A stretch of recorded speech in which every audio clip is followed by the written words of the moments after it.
Hey, good morning everyone. Today I will be discussing Virginia Woolf's Professions for Women through three lenses: psychoanalytic, feminist, and Marxist. So, if you take a look at this poster, a man is being sent off to war, and the reason they give him is the woman behind him. She's sitting completely still, hand folded, looking away. She doesn't speak and she doesn't move. She's just there, the quiet thing that's supposed to protect.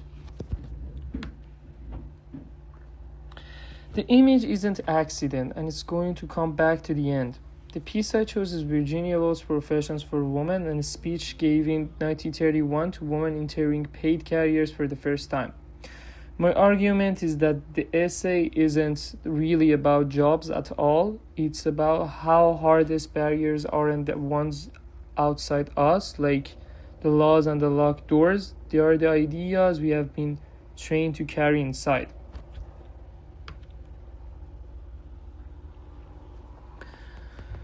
Once I saw that, I found the same pattern running through almost everything we studied this year, especially the First World War unit. To unpack it, I will use three lenses: psychoanalytic, feminist, and Marxist.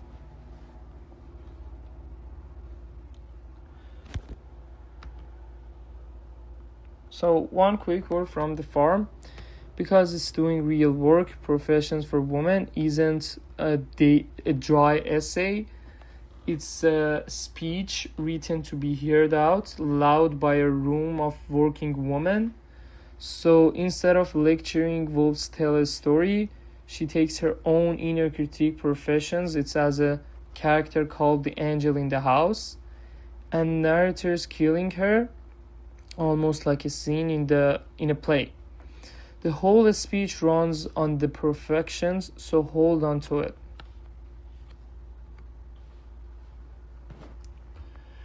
The angel is the perfect, selfless woman Woolf was raised to be, in Woolf's own words. She never had a mind or a wish of her own. The problem is that this angel showed up every time Woolf sat down to the right and pushed her to the pleasant instead of honest. So Woolf kills her off and says killing the angel is the house was part of the occupation of a woman reader. Through a psychoanalytic lens, angel is Woolf's superego, the part of the mind that absorbs society rules and then policies from inside, and there is the sharp out in her own words. The outside barriers were mostly gone, as Woolf put it, outwardly, what is simpler than to the right books. But inwardly, she admits the case is very different. She has still many ghosts to fight, and the public fight was won, the private one wasn't. That gap between the freedom you're given and the voice that still controls you is what I will trace through the course.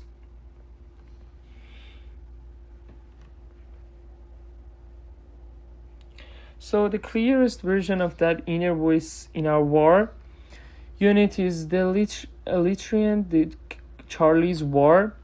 What matters about him isn't what he does, it's what he won't let himself say. He knows the men under him are about to be slaughtered in a battle that can be won. He even admits to it himself, asking how can tell them the truth without being court material. So he says nothing and ends them over the top anyway. That Woolf's angel is a uniform. Her super ego told her a good woman stays quiet. He was built by the army, and it tells him an officer obeys and doesn't question. Same mechanism and authority you have absorbed so deeply it silences you from inside. The barrier isn't locked door, it's in their own heads.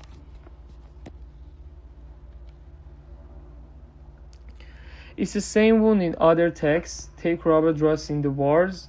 He shoots a young German who had just spared his whole patrol. Only afterwards does he see the truth. The man wasn't holding a weapon. He had a being rushing for his being cross. I don't know, I'm pronouncing right 3 in that crater. Like the noble version of War Robert was sold, falls apart, and Owen shows it too. In Deluce Decorum Est, the speaker can stop seeing gassed soldier die even in his sleep. As Owen puts it, the man plunges at me, guttering, choking, drowning. That's repression, a memory that won't stay buried. And Owen ends by calling the patriarch slogan. The old lie, his point to be blonde, dying for your country, and isn't suited at all. So all three shows the same thing. War doesn't only hurt the body, it plants something in the mind. You can never get rid of it.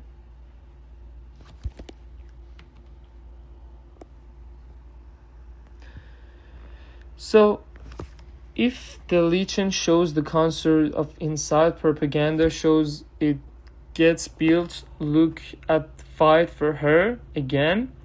The whole poster runs out the woman, but notice what she's allowed to do. Nothing. She sits completely still. The man is the one who gets to act, to live, and to be the hero. She isn't a person with her own wants. She is an object to pure thing he fights for. Through a feminist lens, there are objectification. She's being turned into a passive image instead of speaking subject, and it's the same figure as Wolf's angel in the essay.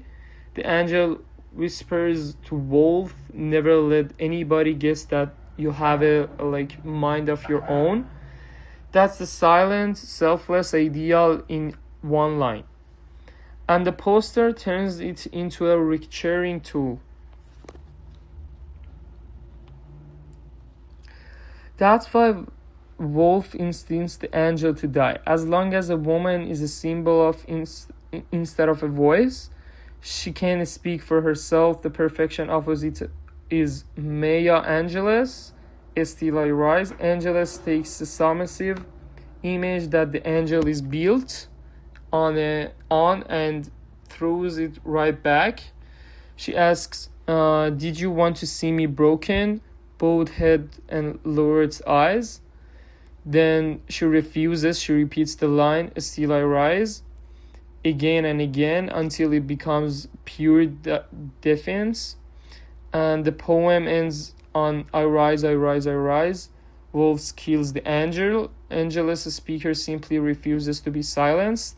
Same fights against the silencing ideal, but this time the woman wins.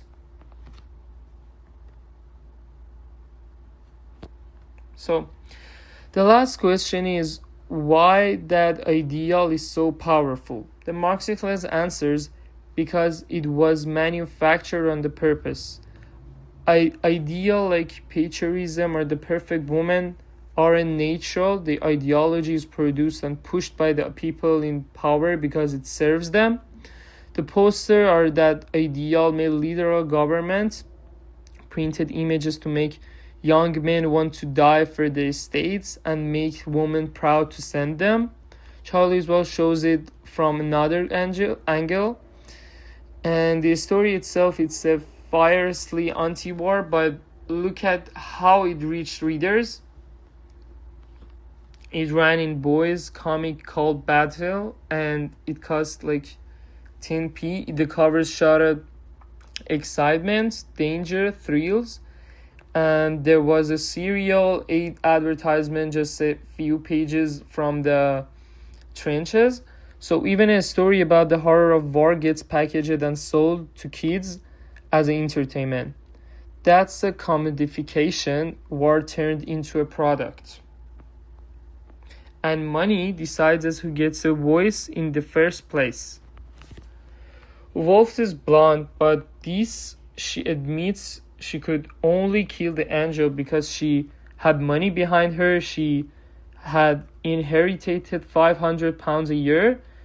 That meant she didn't have to depend slowly on charm to make a living. It's a material condition. Economics decided who got to ride the truth.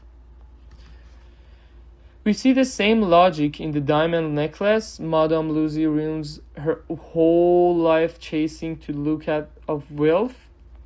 Then at the very end, she learns the truth. The necklace was paste, worth at most 500 francs. A whole life destroyed by a value that was never even real.